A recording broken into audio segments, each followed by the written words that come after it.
Valeu, Carlos. Bom dia a todos. Passando aí a perspectiva do mês, começando sempre pelo lado externo, o destaque, acho, do ponto de vista econômico, economia americana. Então, a gente vinha com uma tese há tempos que o Fed seria o último banco central a encarar os fatos, né, e ver que a gente estava num processo inflacionário mais duradouro em função de todos os estímulos fiscais que foram dados durante a pandemia, somados aí a, claro, algumas restrições de oferta, seja dificuldades de logística, seja o caso clássico aí de automóveis, em que a produção de semicondutores teve problemas e não está conseguindo atender a demanda, mas a gente via esse caso de um choque, uma pressão de demanda muito forte nos Estados Unidos e, consequente, uma inflação elevada e duradoura, principalmente considerando que, mesmo hoje, o Banco Central americano continua adicionando estímulos na economia. Então, ele reduziu o ritmo de compra de ativos em 15 bilhões por mês, mas ainda assim ele compra todo mês ativos e só vai começar a subir o juro depois que encerrar esse programa. Eu acho que nesses últimos dias isso se confirmou. Então, ao longo do mês, a gente teve uma série de indícios aí de membros aí dos Fed regionais, inclusive do Board do Fed. A gente teve a confirmação do Powell, da renomeação do Powell para o cargo de chairman, com a Lael Brainerd de vice chairman. Vice Chairwoman, né? O nome é longo, mas então muda muito pouco, mas acho que a estratégia mudou. Então, na nossa cabeça, a estratégia é acelerar o tapering. Pensando nisso, e o Júlio pode falar um pouco mais como isso reflete nas posições, a gente tinha também aí uma discussão de 3 altas de juros no ano que vem na economia americana e 4 altas de juros em 2023. Eu acho que isso veio se confirmando e os dados de atividade forte também vieram se confirmando. Então, acho que deve dar uma chacoalhada. A gente já teve algum indício aí dessa nova estratégia do Fed ontem, quando o Powell foi falar ao Congresso. Sobre cenário internacional ainda, a China um pouco mais tranquilo, com o governo tomando algumas medidas pró-crescimento, ainda grande incerteza, a Europa retomando, mas o destaque, sem dúvida, a nova variante do Covid, denominada aí a Omicron, e poucos indícios.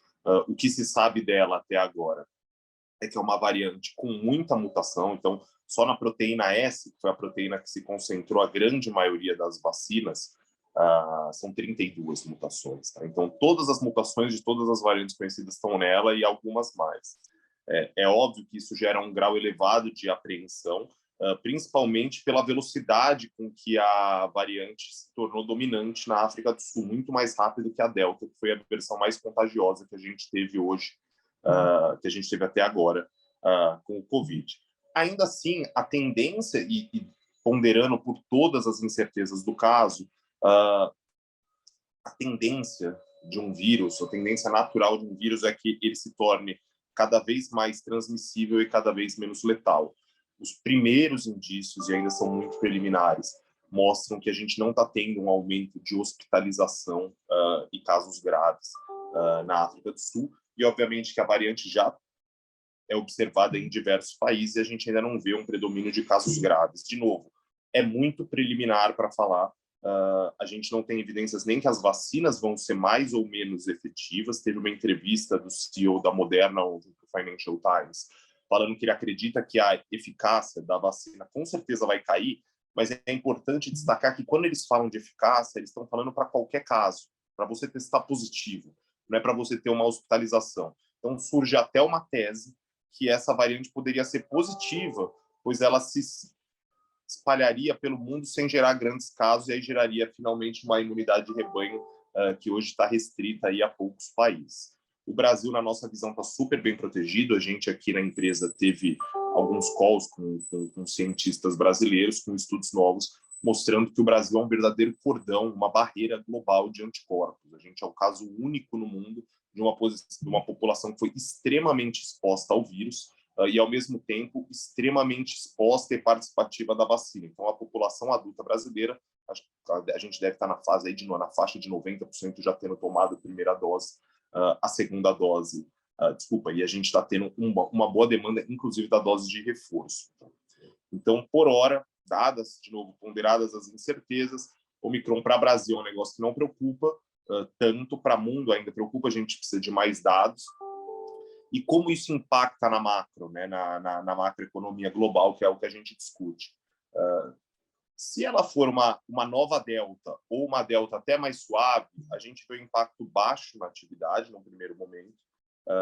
Não vemos políticas restritivas, não vemos fechamento de escola. Obviamente, a gente tem esse momento de fechamento de fronteira, mas isso é um negócio que em breve a gente vai saber se vai se confirmar ou não. Mas a gente vê alguma pressão adicional por inflação. Então, independente de se for uma variante forte ou fraca, o que a gente aprendeu é que o Covid é inflacionário. O único canal desinflacionário óbvio seria via petróleo, mas também isso está a se confirmar. Então, a gente tem monitorado, a gente discute muito, está acompanhando de perto, tudo é muito preliminar, mas hoje, pelo menos, o nosso cenário base é que a variante seja menos letal do que as outras que a gente teve, tá? Com base nessas evidências e com base no que a gente escuta aí dos cientistas, mas adiciona um pouco mais na inflação global. Passando para o Brasil, a gente deve ter hoje, espero, o desfecho da PEC dos precatórios, tirando aí, acho que o grande fator de incerteza de 2021, que a gente tem ainda para 2021. A gente ainda vai ter a votação do orçamento, mas deve ser um processo bem mais tranquilo.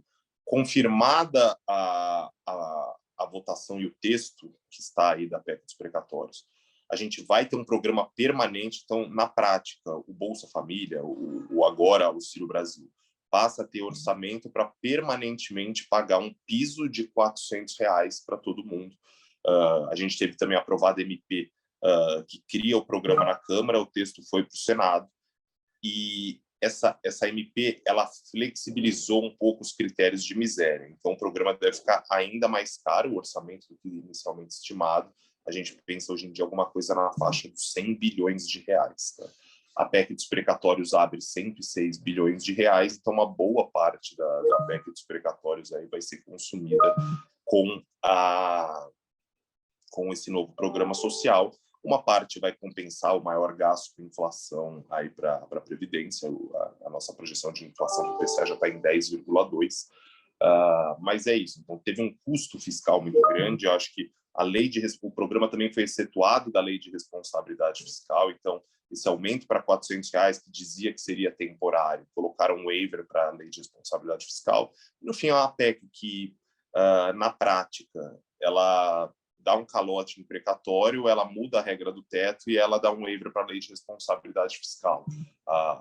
Se, de um lado, as nossas projeções de despesa não mudaram muito com a PEC, então a gente vai gastar bem mais ano que vem, mas isso no ano seguinte já, de certa forma, converge. Eu acho que o custo de credibilidade foi muito alto nesse sentido. O presidente do Banco Central, Roberto Campos Neto, foi muito feliz ao falar que pagou-se um preço muito alto em termos de credibilidade pela PEC. Então, a gente vê o estrago que aconteceu na curva de juros. É óbvio que uma parte disso decorre da inflação mais alta, mas é igualmente óbvio quando a gente olha para o juro longo, quando a gente olha para o CDS, que pagou-se aí um prêmio forte em relação a isso. A consequência principal é que, embora as nossas projeções aí de despesa não estejam tão afetadas para o futuro, porque no final a gente antecipou um espaço que seria aberto no teto nos próximos anos, conforme a inflação caia. Ninguém acha que a inflação brasileira vai ficar em 10% para todos os anos. Em vez desse espaço ser alocado com o aumento do servidor, a gente alocou isso para a Seguridade Social, então para assistência social, desculpa. Então, a princípio não é tão ruim, mas o problema é que ficou-se a imagem que, quando for conveniente, mexe-se no teto e na Lei de Responsabilidade Fiscal. Com isso, por mais que não piore a nossa estimativa de despesa substancialmente, a gente tem uma piora, sim, das nossas projeções de solvência de dívida. Então, hoje em dia, para a gente, cenários é muito fácil traçar cenários que a razão dívida-PIB vá para 100% nos próximos 10 anos. Isso vai demandar, de certa forma, um ajuste fiscal do próximo governo. É mais um governo com o discurso de ajuste fiscal. A gente sente uma exaustão em relação a esse fiscalismo dentro do Congresso Nacional. Mas, enfim, isso acho que é um assunto. Como vai ser o próximo governo? A gente ainda está em 21, acho que a gente vai ter muita discussão ainda de quem vai ganhar a próxima eleição antes de discutir quem que vai ser o próximo governo. Mas em relação... Então, o custo dessa PEC é um quadro bem desafiador de solvência, e a gente deve ter, ano que vem, juros mais altos, bem mais altos, por conta desse prêmio de risco. Juros mais altos também por causa da dinâmica inflacionária. Então, hoje está claro que todo o expansionismo fiscal global está cobrando a sua conta. A gente tem uma projeção de inflação de 10,2% esse ano para o Brasil e 5% para o ano que vem.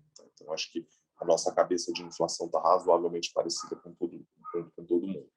Para isso, a gente tem uma Selic subindo aí para alguma coisa entre 11,75% e 12%. Acho que hoje 12% é o nosso cenário base.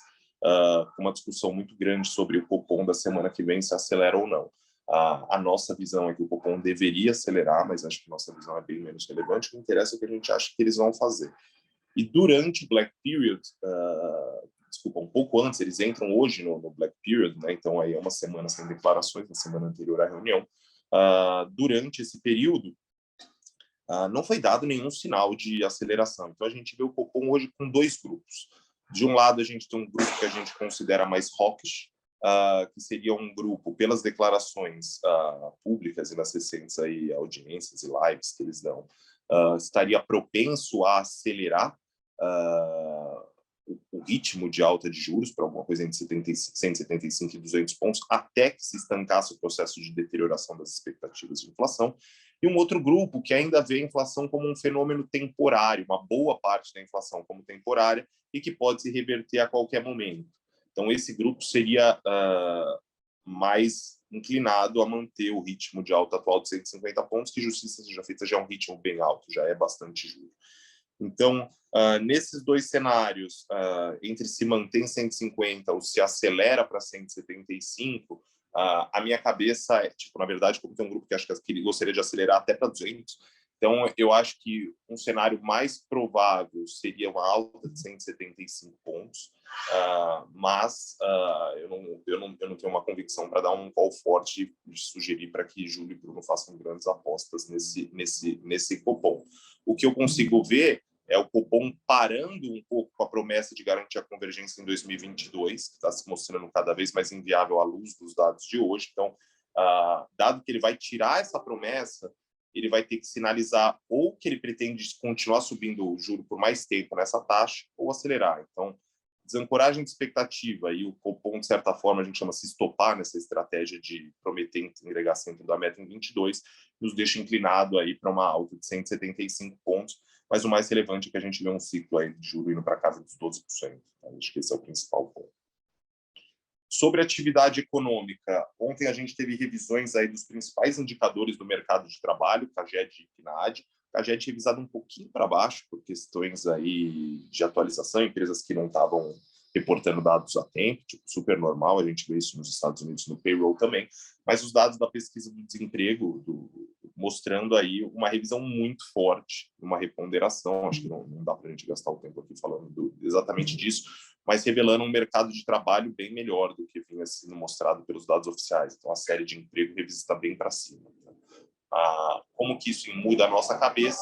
A gente vê o único driver de crescimento da economia brasileira agora como sendo o setor de serviços, e aí puxando uma melhora do mercado de trabalho, uma melhora da renda das famílias. Em janeiro, a gente também vai ter um reajuste do salário mínimo, quer queira, quer não, metade dos trabalhadores no Brasil recebe salário mínimo, também deve ter um alívio. Mas essa inflação super alta, até o momento, vem batendo na atividade. Tá? Então, a gente tem, olhando para a produção industrial, para a manufatura, dos 9 meses que a gente tem dado até setembro, 8 tiveram queda. Quando a gente olha para o IBCBR chegou no seu pico em fevereiro, então, dividindo aqui a Covid em 3 atos, né? O IBCBR é o PIB mensal do Banco Central, para quem não está familiarizado. Entre abril e maio, com a Covid, a economia brasileira contraiu quase 15%. Aí, entre junho, né, e fevereiro, ela subiu aí 16 e pouquinho, ela chegou a ficar em fevereiro, a economia brasileira já estava 1,2% acima do patamar pré-Covid. Mas desde então ela só faz cair. Então a atividade no Brasil caiu desde fevereiro. Óbvio que a gente teve inicialmente os efeitos da segunda onda, ela vale lembrar, morria 3 mil pessoas por dia no país, isso teve um impacto na economia, mas isso gerou um PIB negativo no segundo trimestre, né, porque começou a bater mais forte em meados do primeiro trimestre, mas isso aí se arrastou e bateu bem no PIB do segundo trimestre. A expectativa lá atrás é que a gente voltasse a ter crescimento no terceiro tri com a a redução drástica de casos e mortes, e isso não aconteceu. A gente parte aí essa semana, a gente deve ter mais uma leitura negativa do PIB, na nossa visão. Um PIB super incerto, porque quando o IBGE faz todas as revisões, é no PIB do terceiro trimestre, mas a gente vê como bastante provável uma queda aí de 0,1 do PIB, 0,2 do PIB. Na margem, seria a segunda queda seguida, configurando-se uma recessão técnica.